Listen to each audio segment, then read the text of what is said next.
My name's Seib. I've worked for the NCI. We've done a lot of clinical research globally and so forth, enabled all kinds of highly regulated identity proofing.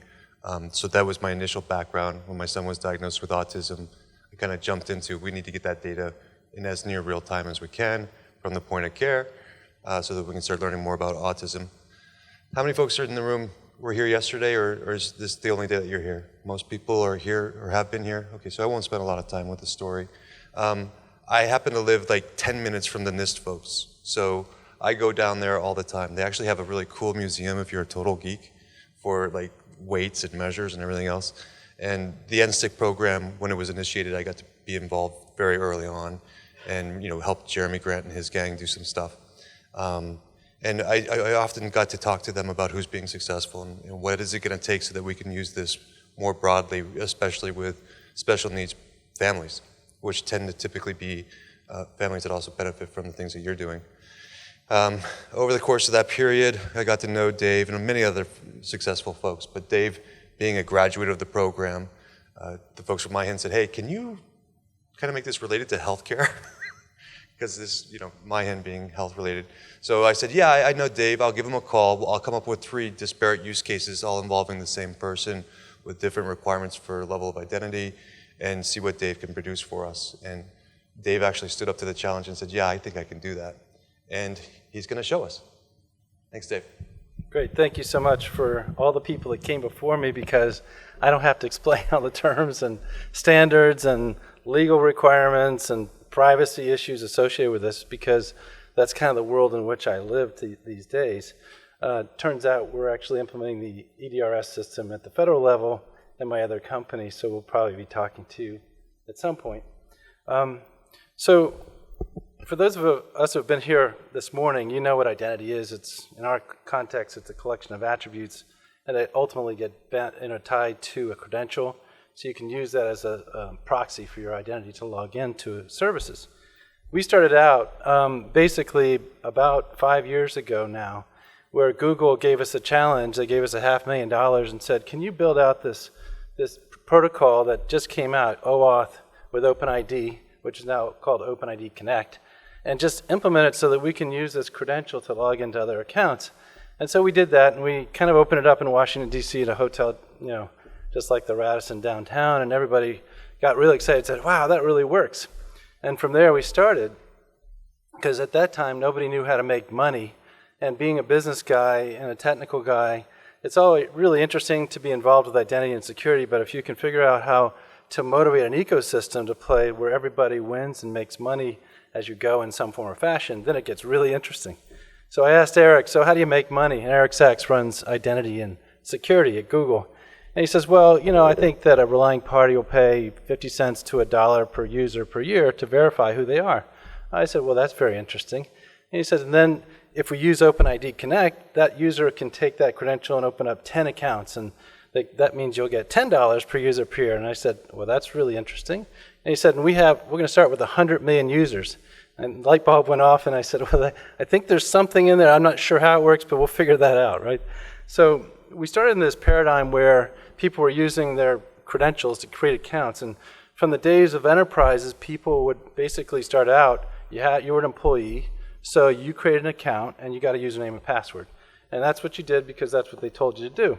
But that whole paradigm, when it goes to the web, gets broken. And basically, because people have to remember all these usernames and passwords, it just causes this problem. So we started out in this world where, initially we were trying to deal with identity fraud. How do you minimize the username and password paradigm? Get a few credentials that you strengthen, and you create accounts, and you go from there. But on the way to that game, basically, the number of attack vectors started to change. People started bringing devices from the enterprise and getting access to resources. Usability went down because everybody had to get these complex passwords and usernames. It just became a mess. And then also payment threats began to manifest, as we hear about every day. And lo and behold, the more recent thing is the Internet of Things. And we're working with different ecosystems, large ecosystems, in all of these areas. So we kind of get bludgeoned to death on every front, and we're just trying to make sure that what we do is consistently delivering what they ask for. So what we came to the conclusion at the end of this is that what you need is some trusted, interoperable, user-centric identity. Kind of sounds familiar from all the people who've talked today, and that's what we have basically been rolling out. So when we sat there and thought about a business model, we said, well, the only way you can do this is to create some kind of an identity hub or a credential and attribute verification hub in a way that drives efficiencies but also enables privacy in a very unique and powerful way. So we created this thing called an attribute exchange network. It's a cloud service hosted up in 2 different geographic zones in Amazon. And what we have are commercial providers as well as private providers of identity. So we call them identity providers. We have attribute providers who are commercial services. All the credit bureaus are on the exchange. And we have other things like device ID and biometric services that you can invoke on the fly in the context of trying to get access to a resource. And the customer, the magic here is the customer is the owner of the website or web service. I think as Mike said, this is a relying party as the terminology has evolved. And they rely on somebody to authenticate a user and issue a credential and authenticate a user each time they log in. So they're relying on the login process. Now, so General Electric, who is one of the pilots, we did a couple pilots, and they're continuing to work with us on the Internet of Things problem set, which is a global phenomena, which is really hard to do in 220 countries without a credit bureau in there. So you have all kinds of things you have to deal with. So they coined this term, bring your own identity. Why? Because their supply chain and their customers, they don't want to have to issue a credential to everybody. It just is too expensive to maintain and to proof everybody efficiently. So bring your own identity, and that way they can bring their enterprise credential or they can bring some third-party service that meets their requirements. As I heard one of the gentlemen talk about, you have to meet our standards. Go get this credential. So they'll go through a proofing if they have that as an available service. But we also do some other things, which are we'll verify the attributes about the user, and we'll do trust elevation of that credential as needed in the context of trying to get access to a resource. Say, log into Google for a bank. I don't know why you do that, but you might. And then you want to move money.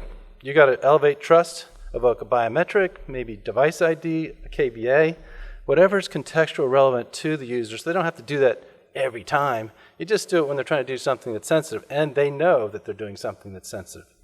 The other things that we found is by virtue of just implementing ourselves as the attribute exchange hub, we mitigate a couple of attack vectors, just the natural attack vectors associated with spoofing, phishing attacks, with man-in-the-middle attacks. I'd have to go through the technical flows to describe exactly how that works, and if anybody here raises their hand, I'll do that and just bludgeon you with technical jargon. But the reality is, it works and it's amazing. What's evolved very quickly in our enterprise space, particularly in the intelligence community, is the need for attribute-based access control. Because you have much more contextual authentication, not just the role-based models that we've all grown up with of late, but more things that are going to be fed into the policy engine and say, okay, I'll let you into this resource. And I'll talk to you about a couple use cases there. So in our context, credential federation is enabled by verifying attributes about the user when they come in to create an account locally with a third-party credential. And this helps mitigate some costs, actually, with credential maintenance and issuance from your service. The second thing that we did, what was kind of interesting in the business model, we created a marketplace.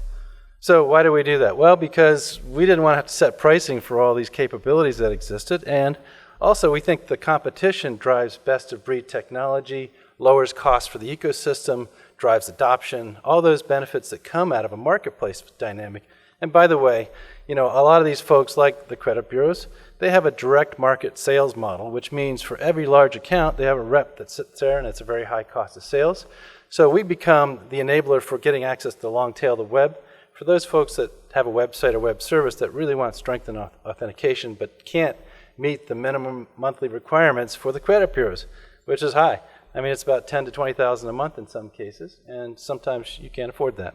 So we become an enabler, a channel opener for those, as well as the identity provider. So there's some really interesting business dynamics that occur by doing this. And this is all free to users by design, by the way. So in order to enable that business, we had to have contracts. And whenever you go, this is what we proved out in the NSTIC pilots, of which we did 6 NSTIC pilots. General Electric, the broker-dealer under a company called Broadridge, which represents 140 million investors. We're going to market the second half this year with them in Pitney Bowes to do digital content delivery. With folks like Department of Homeland Security for first responders, for the census. So those were the 4 big guys that we did, but we had a couple others folks like eBay that said, I'm not going to perturbate my users at all. I'm not getting opt-in. I don't care what you do. They're buyers or sellers, and we're just not going to have them go through that. I think they're changing their ideas about that now because they got hacked in a major way after the fact. So what we've done is created contracts. We act as a reseller for this hub for many of the service providers. So we can invoke KVA, we can device ID, we can invoke biometrics on the fly, and our customers set up the configuration for what they need in order to satisfy their risk mitigation requirements, and we deliver. We deliver this via a web service, so you don't have to implement anything in your IT systems. You just get tokens from us that tell us this has been passed or it hasn't been passed and verified. So last thing, because we're an NSTIC pilot, we actually graduated. I keep on, reality keeps hitting because, it's like getting slugged every week by the NSTIC folks because they're very efficient trying to drive you to do more than you actually signed up for. I didn't say that. But basically, that's reality because they had a few dollars and they were trying to get a lot of things done to drive the evolution of an ecosystem. So from a privacy perspective, HIPAA, Gramm-Leach BioLeak, Fair Credit Reporting, the students, if you basically have a user opt into the process of giving information and granting permission for things to do with their data, they have carve-outs in those regulations. So every time a user is basically opting into this process, they opt in, and we basically mitigate a lot of the overtones associated with regulations. That doesn't mean that if you store data and it gets lost or compromised in your storage vault as a relying party, that you don't have to worry about HIPAA. I'm just saying the way our process works, you at least get the data with their permission. Secondly is that we only will verify data about a user in the context of creating an account when they basically give us permission for verifying, and we don't pull all the other data. What we're doing is generating verification, what we call claims. Claims are generated with attribute pairs, name-matched address, name-matched telephone number. Like you passed your KVA. Oh, that's your device. You registered that. Your picture matched what you had in a record someplace as a biometric map, or your voice maps to that too. So all these are generating what we call claims. I know that's kind of confusing in healthcare because everybody thinks of claims differently. But when I, as a user, come in, I'm making assertions about who I am. This is my stuff. This is what my name and address and telephone number is. And then what we do is we generate information that says yes, no, based on assertion pairs. And all that information gets bundled up and encrypted with the authentication assertion in a token that gets then consumed by the policy engine in the website or service, the relying party. So basically, we're minimizing data. We're only verifying what the user has given us permission to do. A couple things which are a little bit more complex to describe without going into the technology. So I basically will show you a live demo in a second, and then we'll go through the healthcare use case if that's okay. But effectively, what we're doing when the user's logging in, we're setting up they come in through the website, they click on a button that says log in with this credential because it meets our standard. They redirect through us, and we set up a separate session and deliver them to log in. That means we create a proxy. We are acting as a proxy for the relying party to deliver them to log in. What does that do? A couple things. The identity providers can't track the users, where they came from, or what happens downstream. That's a pretty good privacy principle, particularly in healthcare. The other thing is that if we are talking to the APIs properly and you educate your consumers, then they're supposedly not going to go and follow an email and go do something to enter data. They should be educated, go to our website, click on that button, and then we'll make sure that there's no spoofing because they're following a specific pattern of behavior. The last thing is that we don't have any of the users' PII in our system. Their personal information is not stored in our centralized repository. That was one thing that Naomi Lefkowitz beat us up on hard from the White House. She said, well, this is great. This is really fantastic, but you can't have any of the user's personal information in our system. We said, wait a minute, how do we do that? So we patented a little process by which at the end of that whole flow, we actually create the information payload that the relying party customer needs to consume to mitigate risk. And then at the same time, we create a separate little payload. We call it a personal data service. It's just a simple list of attributes. It has no correlation to the credential used or the transactions. And we store it off into a cloud store encrypted with a key, a strong key. And so that gets used for a couple of instances. One, when you want to create more accounts with that same credential. 2 keys get evoked that are outside of our system that find it, bring it back, unlock it. The user says, I want to use those again, and then may have to add a couple more if they need to, gives permission to go ahead and re-verify them, generate new claims, and then provides it back to the customer. So we do this over and over and over again. I'll show you one other thing, which is a free console we give to all consumers. How many people have more than 20 accounts on the internet? More than 50? A lot of people do, right? You just can't remember them. Like if you go into a hospital system or if you go basically to a credit card company, you pay your bills online. So the fact is we can't remember what we shared with anybody. I mean, it's hard enough just to remember username and password. But what we do is give a free service out that says you shared all this information with this website.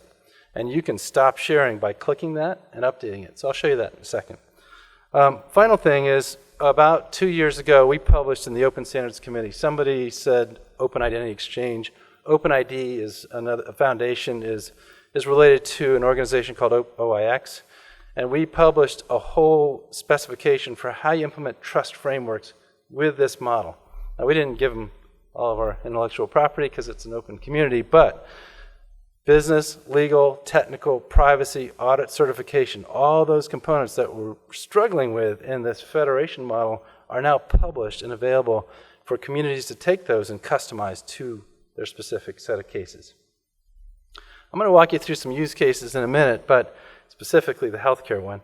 But we are designed to handle everything from consumer-facing use cases to work we're doing in the intelligence community. Now that's a big span, but we do this because technically, we don't authenticate people. The reality is that there's an identity provider that basically issues you a credential. You go over there and you log in. And then we come back and we verify your information, and we give it to the relying party who technically authorizes service. They make a decision based on what we gave them, what they asked us to verify. We gave it to them, and they authorize service. What that means is we're a claims management system. We don't have your information. We're tracking a credential that's being used over and over again. So it really does some interesting things with privacy, reuse, interoperability, and controls within an ecosystem of companies or organizations like the healthcare community. Okay, so these are the providers that we have on the exchange today. We add more all the time, just on a weekly basis. I've got a team that does nothing but that, but some of those folks are really high assurance commercial providers under the NIST standards 800-63, LOA 3 or 4. Verizon and Symantec are the biggest guys. And they also are customers because they generate credentials, and quite frankly, it's more efficient for them to have one contract to procure attribute services through us than to have a contract with everybody, Lexis, Experian, Equifax, TransUnion. And also, what we do is by basically generating this thing, we can give them better pricing because we are an aggregator of a lot of demand. We can give them super pricing. They told us that the pricing we gave them was cheaper than they could get it directly getting their contract. So it's an interesting indication that these big organizations, because we just create more efficiency in the ecosystem, and we pass that on to our customers because we want them to be excited about getting the benefits of the system. So besides identity providers, attribute providers, device ID, let me pause for a second on device ID. So one of the gentlemen mentioned mobile device management technology. Great technology for an enterprise. You download that, the enterprise can wipe your device. There have been a lot of enterprises, the employees say, not on my watch, you're not doing that because that's my stuff, right? So there's been some evolution of really interesting technologies. 41st Parameter and Threat Metrics are two companies that what you do is they have these huge networks. Threat Metrics does 1 billion transactions a month, globally. And all you do is when you come through their website, in our case, our website to log in, it evokes a little Java applet, and it picks up a device signature from that device ID, SIM card, a bunch of parameters about you. And you come through our process, we demand that the user opts in and says, I want to register this as a trusted device. And so next time you come through, it checks that device signature. Is that the same one? Now, there's a secondary corollary to that. One is they have a service that creates a trust mark, it's a score, that looks out across the web and says, is that device being compromised right now? Now, I as a consumer didn't have to download any software. And all they're doing is creating a second factor authentication that's tied to me. Now, ostensibly, I went and bought this phone in a store someplace, and they made me yank out my wallet, show my driver's license, give them a credit card. They checked everything about me. But the only thing they didn't do is take a picture of me and register and link my biometric to the device. So it's really interesting, these technologies, when you combine them, that you can change the user experience yet increase the security model and lower your costs at the same time. What we're doing is, with real customers, basically they're wanting to experiment with these things, and then what they do is they adjust the techniques that they use. With one contract, it makes it very efficient for them to do that. Last but not least, document proofing. So internationally, General Electric said, we got to get data about people in 200 countries, and we said, whoa, how are we going to do that? So device ID is one, because there's a lot of attributes about users. It's not necessarily verified except for when you bought the device. Second is document proofing. Well, there's some services out there now that you can take a driver's license and a passport in any country, take a picture, turn around and take a picture of your face. It'll match the picture. It'll authenticate the document in 30,000 or 40,000 document types. And then you can take the attributes and do some verification with whatever data sources you have. So really, what we find is that depending upon, there's some big trade-offs. Cost, privacy. I want to add the fourth one to your triangle. Cost, privacy, security, and usability. So we think of it as this quad as opposed to a triangle, because privacy has a big impact on security sometimes when you try to control too much information going out. So before I show you the system, one last slide. Basically, there are trade-offs, and we wouldn't recommend, we don't make policy decisions. Our customers tell us what they want. And they said, some guys were saying, well, why would I let a user bring a Google credential, log into my site? We said, well, you probably wouldn't. Depends on what you're doing. So this whole thing is really intended to say, we want to tailor your IDAM approach, your identity access management approach, to the constituency you're exposing a service to. If you're exposing it to employees, then use what you think you have to do. As you get to extend out across contractors, vendors, partners, customers, and the public, a lot of things can change.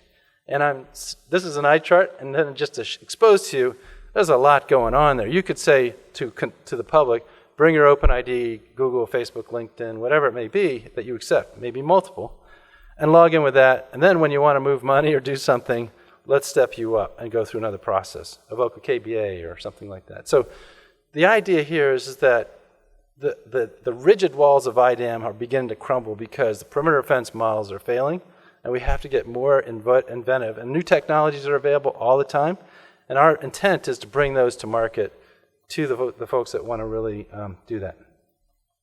So I think I'm online.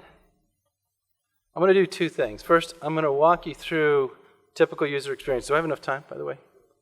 I have 10 minutes? Oh, I'm going to skip that then. I'm going to go right to the healthcare use case. So I walked you through high level.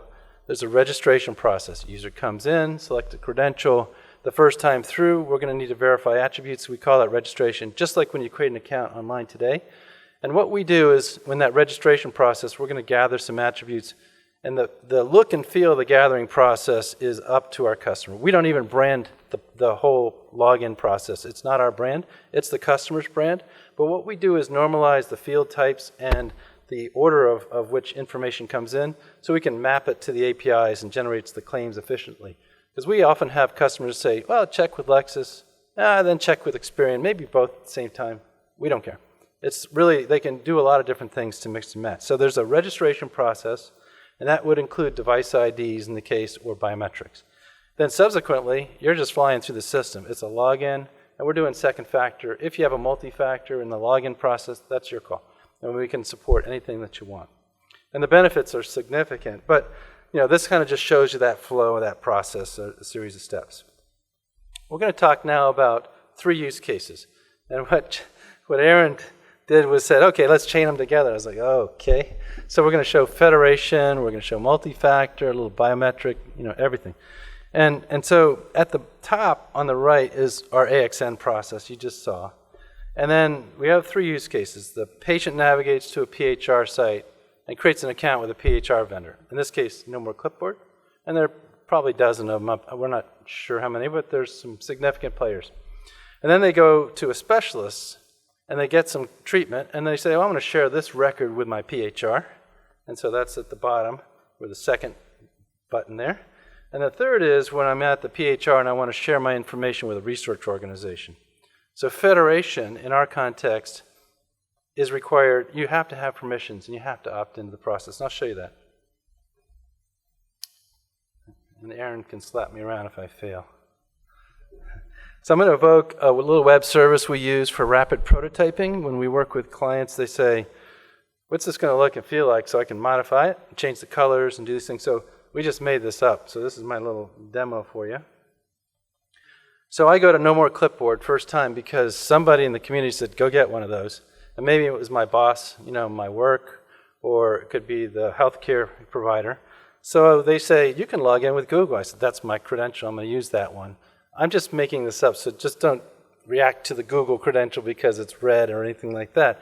You can use any credential that the No More Clipboard folks tell you to, because they're the policy decision. They are the relying party in this context. So we're starting out with a relying party being a PHR. So first time through, we use a fictitious young lady here. Come on. She goes through an OAuth dance with Google and says, hey, Tricia, why don't you sign in? And this could have been pretty much anything. It could have been Symantec or Verizon. I'm talking to the web, by the way, through my little device, so if it's choppy, it's not live. So in OAuth, you have to grant consent. This is No More Clipboard. Google saying, hey, Tricia, No More Clipboard's trying to get access to your information. You okay with that? In SAML, which is a different protocol, this isn't required. So we support all these protocols, and we can interoperate between them. I accept. I'm going to see if I can squeeze this down a little bit. There.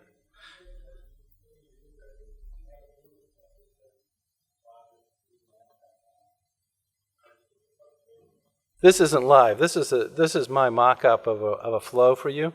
I can do the live demo afterwards. You're welcome to see it. And I love showing it off. It's in my sandbox environment. So basically, this is what we call a registration process. So Tricia comes in, I think pretty much similar to anybody who's creating an account. First time, she fills out some information. She gets a preference to set for whether she wants to get a call with a PIN code or get an SMS on her device. And she puts in the device information and also, in this case. Now, we can verify any of these attributes plus social. This went up. Lexis, it literally is that fast, generated a bunch of claims. And then she got an SMS out of band. She puts that into the flow, and she gives consent. Now, this is being used to evoke a KBA. Now, KBA is tailored. It can be tuned to a lot of different environments. But she comes in and she fills this out. This is just an example. It's a mock. And when she's done, it goes back up, and it says, OK, you're good. Now, this is a consent step. Basically, we call these preference attributes. You can call them whatever you want. But she is going to give consent to No More Clipboard to go to the HIE environment and pull all her records in. So she goes, it's an explicit consent. We generate a reference in that in the log file and give it to No More Clipboard, who then can do what they want or need to do to get that going. Let's see. Oh, good. So she's in. She's got her all her records are pulled in. Just to give you an idea, when she clicks on this thing, there's her record. Pulls it in. Now, if she wants to, she can log out. And just to give you a sense, this is an LOA1 credential. When she comes back in, it's a single sign-on effect because the OAuth dance goes on. She's delivered in there. If you did a multi-factor, you could step it up. You could use lots of things. So this is just a simple example of an LOA1 credential. And this is the free service, the user management console. It goes out and retrieves that little data blob, unlocks it with 2 keys, brings it up, displays it in the secure browser, and the user can say, okay, this is the information I share with No More Clipboard. I can stop sharing, and here are the preference settings. And that was my PIN delivery, and here are my health records that I basically have pulled in. Just a good example. This is just a federation in work. Next thing she does is she goes down, and I'm just going to get out of this process, and she says, all right, I go to another care provider. Hopefully I'm doing okay, Aaron, so far.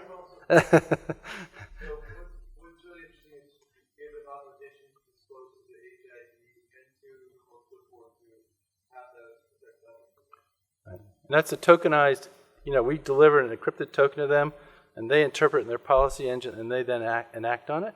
So they're opting into the whole process with permission granted. It's just, the remarkable thing to me is what we've struggled with in the HIE world is now this consumer can go back and say, I don't want to share with them anymore, and do it on their own without having to call up an 800 number or the HIE and say, hey, I don't consent anymore, I'm opting out. And that's a big goal for our privacy folks. So she goes to another private care provider.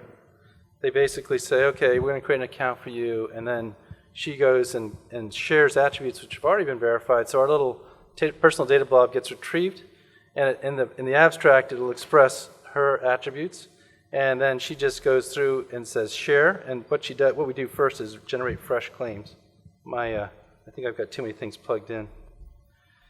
First, she goes up and generates fresh claims. Come on.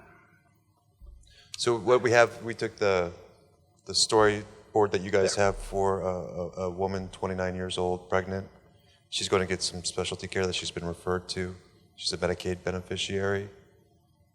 She's gotten her medical records from the HIE, assuming that her care providers participate. We've got that basic data. She's now been referred to a specialist who isn't part of the HIE. So she's outside of that participating network, but she has access to the EMR, the enterprise data set, logging in through the patient portal. And right here, it looks like Dave is showing her, deciding what she wants to share about her health information with the specialist. Stuff. So she's a pregnant woman. She doesn't want to share the fact that when she was in her early 20s, she had an addiction problem. So then she accepts that. She shared it, and now she's in. So she has another user management console here, which she can bring back and say now she's shared data with both of these services, personal preferences have been set, health records have been shared, and then she can go back. Now, this is a federation link, basically saying this provider portal has a relationship with No More Clipboard. And since she's using the same credential, we're going to do a dance of OAuth to re-authenticate or just federate login. So she clips on that, she comes back to No More Clipboard, and because she logged into it in the session or in another session, single sign-on. And then we've highlighted in yellow sort of the new things that have been added when she gave permission to No More Clipboard or that provider to push it to No More Clipboard. Next thing is she has the option here to select a QR. So in the healthcare domain, I'm sure many folks in the room know, but we step up the requirements on what we want to know about you before we're allowed to give you access to data. In this, I'm doing some work with the Precision Medicine Initiative, where they're requiring a very strong identity so that they can reuse the data for research purposes. And this is what Dave's going to demonstrate now. Okay, so basically this is a pull down. She says, okay, I had problems with multiple births. I'm going to give my data to this research organization. So first thing she does is she basically tries to create an account. That was a hot link to basically redirect her to log in and create an account with a multiple MRO. And she doesn't have to go browse the web and find it. It's just a reference that's in the drag down. And so she says, okay, I'm going to do that, and that's it. I'm going to continue to stick my cards, hold them to my chest. I'm not going to share that information. She can opt out of any of the data that's supposed she opts in to give permission to. She accepts, and then now they say, well, I'm glad you're here, but we want to evoke a biometric check. So she goes through this process. She has to download this little Dayon application. It's one of our providers. And when she clicks on that, basically you'll see that our server talks to their server and says, hey, there's this high assurance requirement for facial recognition. She had to go through and register her face by taking a picture with her cell phone or her voice or her finger. You can do multiple of them, and you can do them in combination. But this application had a key downloaded. So Dayon, as a provider, is only registering the fact that I have a biometric. Has no reference to the patient record, who the person's PII is. It's just a repository that does a match. It says, yep, that worked, generates a claim, and comes back. So this is how that works. She clips on that, takes the phone, sticks it in her face, takes the picture, and she's in. It's literally that fast. So this is where technology is going. You could actually have patients, when they come in, go to the doc, instead of having this fill out this 3 pages of stuff in the clipboard, set preferences through an automated interface, take a picture, create the credential. Next time they come in, they log in with a picture, pulls back the PDS and says, has anything changed? No. Done. I mean, like just financials even, you could say, I want a picture before I do this release of dollars to your account electronically.